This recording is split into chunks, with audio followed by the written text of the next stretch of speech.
점심, 저녁에는 어떻게 먹으면 좋을까요? 자, 우리가 이제 완전 생채식을 하겠다 그러면은 네. 완전 생채식은 모두 불로 조리하지 않고 생식을 원칙으로 한단 말이에요. 그걸 원칙을 한다. 예. 예. 그런데 이제 맛있게 먹는 방법으로는 자연 조미료를 써서 맛을 낼 수가 있습니다. 된장이나 간장이나 통깨, 들깨, 그다음에 식초, 그다음에 마늘, 다시마 이런 것들로 맛을 낼 수가 있는 것이죠.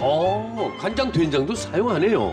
간장, 된장 같은 발효식품을 생채식을 할 때 같이 쓰면 좋고요. 예. 이제 생채식을 하게 되면 좀 몸이 좀 냉해진다 이런 이야기가 있는데 그래서 볶음 깨소금 같은 것을 충분히 드시면 좋습니다. 예.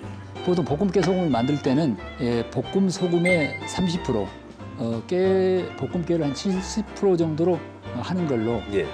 그게 가장 좋은 걸로.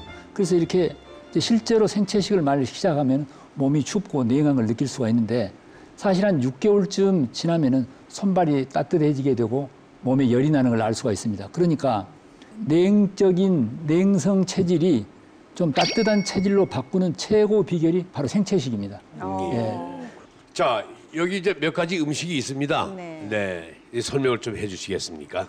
자, 이것은 네. 잎과 뿌리의 여러 가지 생채소를 채로 썰어 가지고 여기에 이제 볶음 깨소금으로 양념을 한 것입니다. 예. 그래서 이렇게 살짝 구운 김이나 김에다가 싸서 먹으면 아주 맛있습니다. 예.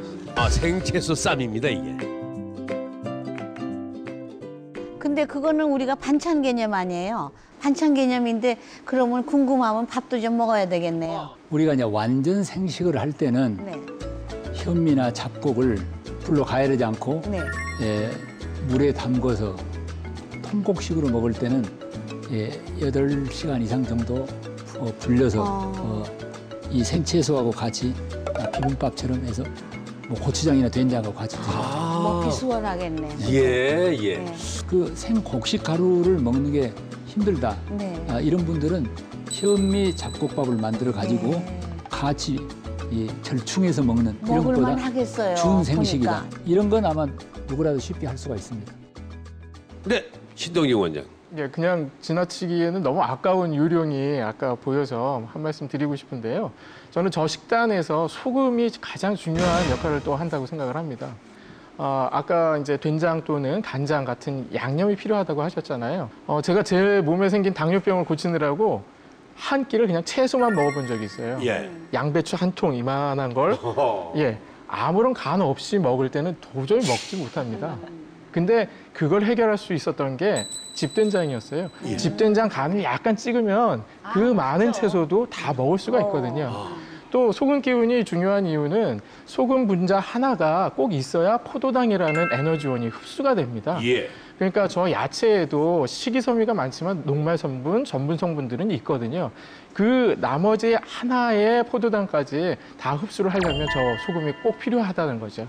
예. 다만 과량이 아닌 적절한 소금량을 쓰신다면 훨씬 건강하게 생채식을 할 수 있는 방법이 될 것 같습니다. 예. 자, 여러분. 내 몸 상태에 따라 생채식을 시작해 보십시오. 해독이 되고요. 성인병이 사라지고요. 온몸 세포가 재생됩니다. 하지만 제대로 알고 해야지 아무거나 생채식 했다가는 큰일 납니다.